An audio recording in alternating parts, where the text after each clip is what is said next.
What is up, guys? Welcome back to Just a Guy on My Lunch Break. Hop in the passenger seat if you're interested in substance use or substance abuse talk. If you have any current use or previous history with opiates or Kratom, you probably want to hit that subscribe button. Hop in the passenger seat, buckle up. That's what we talk about on here. Anything surrounding it too.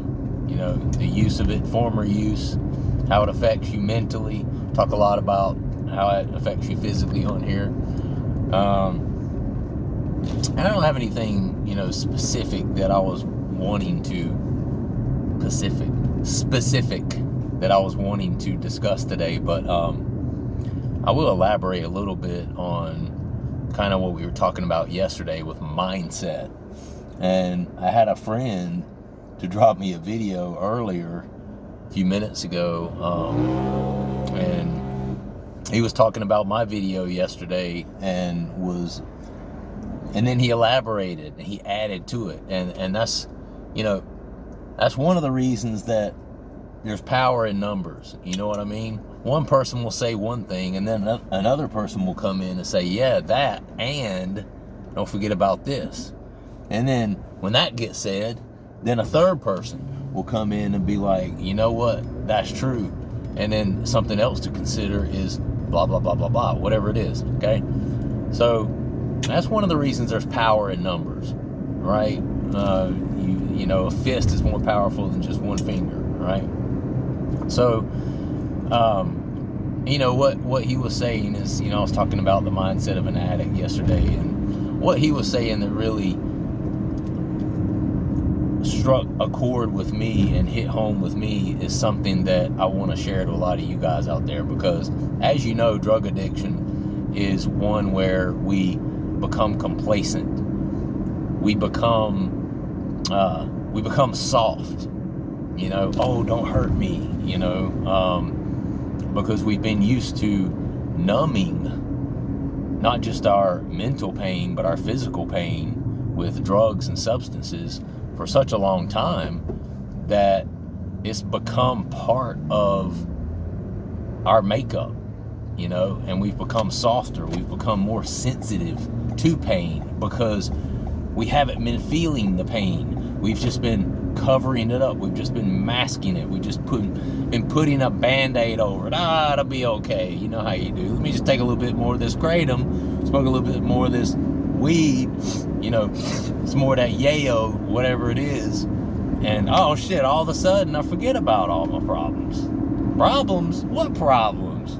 You might got problems. I don't have any problem. You know what I mean?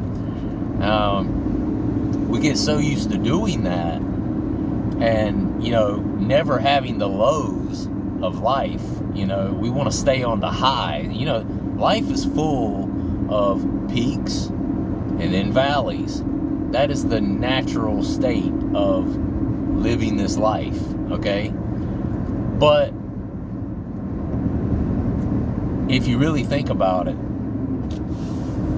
being an addict and being addicted to using some sort of substance, hour after hour after hour, day after day, week after week, you're only allowing yourself to experience one of those dynamics. And that dynamic is the peaks, right? So you're all good unless you stop. Then you stop, and once you stop, you realize, oh shit, this is a problem. Because now I'll feel worse than I ever did before I started taking the freaking substance. And so now you not only have these peaks and valleys, you have these peaks that are very high, but then you have these valleys that turn into fucking tunnels that just go underground, and you're just depressed, and like it's really, really horrible. And I think some of us, because we get so sensitive to that pain, we get so sensitive to coming alive again and being able to feel again, because that's something you don't have a lot of. When the kratom numbs you, The Kratom numbs your senses, okay? And so, like I said, you're not used to feeling pain. You're not used to feeling discomfort. You're not used to feeling frustration, sadness. At least not at the level that you would were you not under the influence of something, right? So we get to this bubble wrap state, us addicts. We get to this bubble wrap state where we just wrap ourselves in all the substances that we can take that we know is going to make us feel better, and just lock ourselves in a room with our little substance or our little Kratom, and this is my life now. This is my life, and no one can encroach on me. No one can hurt me anymore. I've got everything I need. I got my Kratom, and I've got my place to do it, and I've got nobody bothering me during the process, right? And so what my friend was saying is, he kind of changed his mindset in the sense that you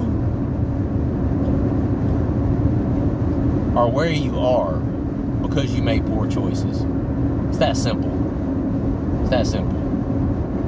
You're where you are because you've made poor choices. And you just have to get up and do what you have to do, whether you feel good or not. And that's what this really all points back to, right? Because when you're coming off of something like Kratom, or you're coming off of anything that especially requires withdrawal, or as addicts or people who are addicted, who have an addictive disorder where they use a substance all the time, you get to a point where if you decide to come off, it's gonna suck. It's gonna suck. You're not gonna feel good. You're not gonna feel good for a few days. You're not gonna feel good for a week, 2 weeks, depending on what it is you were taking, how much you were taking of it, what kind of extended user you are, how long you've been using it, all of those things, okay? So it is true that we worry a little too much about our feelings. Just know and accept that when you come off of something like Kratom or something else, and if you have a drug addiction and you stop taking that drug, you are going to live in a world of suck for a little while. It's going to suck. Know that, expect that, anticipate that, right? And understand that as a man, as a woman, as a person who has responsibilities in this life, whether it be children, whether it be a spouse, whether it be taking care of your elderly parents or a sick relative, or just whatever the case may be, you can turn that negative into a positive by simply changing your mindset and just telling yourself, you know what, I did it to myself, so now I can only depend on myself to back my way out of it, right? And part of that is going to be suck. Part of that is going to be uncomfortable. But you can accept the fact that, you know what, I just have to do what I have to do. I just have to put one foot in front of the other. And I don't have to necessarily feel hunky-dory and good all day to do that, right? I mean, autopilot is a thing, guys. That's a real thing. Just going into autopilot mode, just doing your work, doing whatever you have to do at home, taking care of your children, cooking dinner, cleaning your house, all those things. Sure, you're not going to feel like doing them, but there is a sense of innate responsibility that we have as humans to do the very best we can. And guess what? The very best that you can do does not always have to be tied in with how you feel in that current moment. And, I'm not going to say the guy's name that I'm ripping this off of him. He's not going to care. He knows who he is. He sent me a video, talking to me about it, and we've been talking back and forth a little bit. And when he said that, he's been in a ministry group, and obviously talk about a lot of good things in there. And he was spitting some knowledge, and I wanted to regurgitate that to you guys, because that's absolutely true. If you're going through a taper, if you're trying to come down off a Kratom or whatever, listen, we recognize, and anybody who's been through it absolutely recognizes, that the shit's hard, man. It's not going to be easy. It's going to be hard. We get that. But it doesn't necessarily have to feel good for you to still do whatever you have to do from day to day to day to day to day. And one of the things that can help you feel better throughout the tapering process, or if you do a cold turkey or whatever it is and you're feeling down and depressed, crawling in a hole or a cave and crying about it, and then just choosing not to do anything to better yourself, or just completely evading of all your responsibilities, that doesn't do anything but compound your already struggling mental state. Okay? Not to mention your struggling physical state too.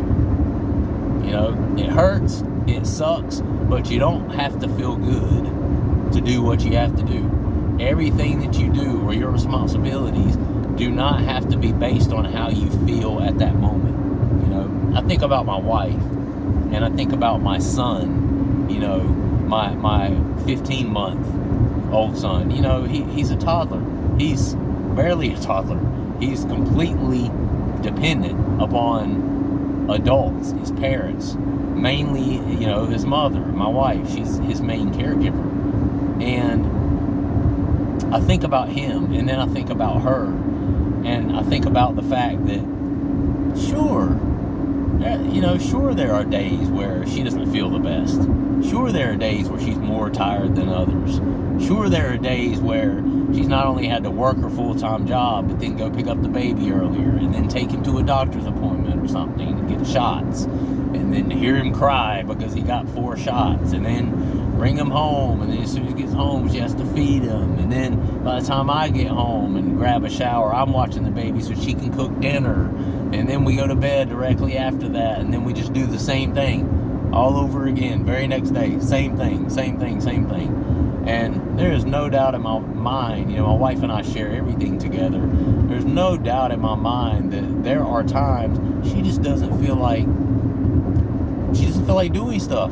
I know there's times she doesn't feel like taking care of my son. But now ask me if there's ever a time that she doesn't. Ever. No matter how shitty, no matter how sucky she might feel, no matter how rough or tough her day may have been, that never is going to be a factor that affects what she is going to do for her child, or what she is going to do in terms of her acquired and accepted responsibilities in life. Okay? And that's what I'm trying to get to you guys with. It's not always going to be good. It's always not going to be hunky-dory. Some tapers are better or easier than others. Some cold turkeys are harder than others. It just depends on who you are, your lifestyle. I can sit here and tell you all day some of the good things that you can do to help you get through it. The diet, exercise, drinking tons of water, engaging in positive self-speech and self-talk, talking with other people, getting it off your chest, journaling, writing a diary, doing music, building something, creating something, painting, whatever it is you have to do. There are a million supplements. There are a million things that can help you through the process. But what is going to help you the most through the whole process, whether it's cold turkey, whether it's taper, whether it's whatever, is your mindset. And I don't care how you feel, whether it's shitty or some days you feel good. Some days you feel shitty, some days you feel good. Some days you feel shitty, some days you feel good. And you're going to get a lot of that, especially in the early days of coming off of some substance, because your brain and your chemicals are trying to reset everything to homeostasis. But one thing I do know, it does not have to affect your ability to be able to push through life, push through challenges, push through everyday responsibilities, and you will be proud of yourself, insurmountably more proud of yourself for sticking to those responsibilities and holding yourself accountable for those responsibilities and just being responsible for your freaking mindset and just knowing and accepting, yeah, I did this to myself. It sucks. It does suck. I feel like shit. I don't feel like going to work today. I don't feel like picking up my kids from school. I don't feel like helping my kid with their homework. I don't feel like cooking, food tonight. I don't feel like doing this, that, or the third. But guess what? You don't have to feel like it to do it. You just have to do it. And you have to stop making excuses for yourself, because making excuses for yourself and compromise is what got all of us into this mess. One compromise after another. One bad decision after another. You know what I'm talking about. Just a quick word for you guys. I'm on day 6, by the way. Sleep is still kind of meh. My energy's okay. I attribute that to the fact that I exercise daily. I eat super healthy. Combination of fruits, vegetables, nuts, hard-boiled egg. I ate half an avocado today, which is a superfood. Drink a bunch of water. I know I beat this drum on here all the time. I just do. But it's because I can't overstate how important it is to do those things when you're either doing a cold turkey or you're doing a taper. It's just of utmost importance, okay? But sorry if it took me a little while to get to the point. I don't want to steal my guy's thunder. I want to give him credit for it. You know who you are, bro. You know who you are. Thanks for the inspiration with that talk, because that is true. You don't have to fucking feel good about it to get up and do what you have to do and show up for your family and show up to your job and show up for life. Stop making excuses. Autopilot. Flip it on. And eventually, down the road, you'll get to a point where, it's not really autopilot anymore. What do you know? I just enjoyed spending time with my family. I actually had a good day at work today without any substance. I actually enjoyed this social occasion that I was just at where I wasn't jacked up on Kratom. Who knew? Go figure. You'll get there. You'll get there. We'll all get there if you remain steadfast. Alright, gotta go. Subscribe to the channel. Let me know your story below. I really do love helping people. I want to help people in this channel. I want you to use this channel as your accountability mirror, and let us know where you're at in your process. I may not always be able to respond to all of you. The channel's got almost 1,000 subscribers now. I'm only one guy, obviously, so I can't always respond to everyone, but I do read all of the comments. I want you guys to know that. And use the channel for a judgment-free zone for you to talk about what you perceive as an issue, as a substance abuse issue in your life. Use the channel for it. It doesn't even have to be about Kratom. It's here for you. Those comments are here for you. Please be polite. Please be respectful. Can't stand the trolls. I feel like smacking them up, and I will literally block someone if they start trolling on here, because that's not what we're here for, And yeah, you can say we're too sensitive. It's not about being sensitive, It's not that you hurt my feelings and I'm going to go home and cry on my wife's shoulder. Or it's not like that you hurt one of my subscribers' feelings, so I'm going to go home and cry on my wife's shoulder. Or that my subscriber is going to go home and cry on their spouse's shoulder. It's not about getting your feelings hurt. It's the fact that we ain't got time for that shit, because it's counterproductive, bro. If you don't have anything positive to say, you don't have anything, if you don't have anything positive and encouraging to bring to the table that's going to give somebody either an idea or an application or a theory or some hope on how they can do better, keep your mouth closed, because it's counterproductive, and I only want productive things on this channel. Don't waste your time hating, because I'm going to delete the shit and then I'm going to block you, and then you're going to be in timeout permanently. Love you guys. Have a good day. Peace.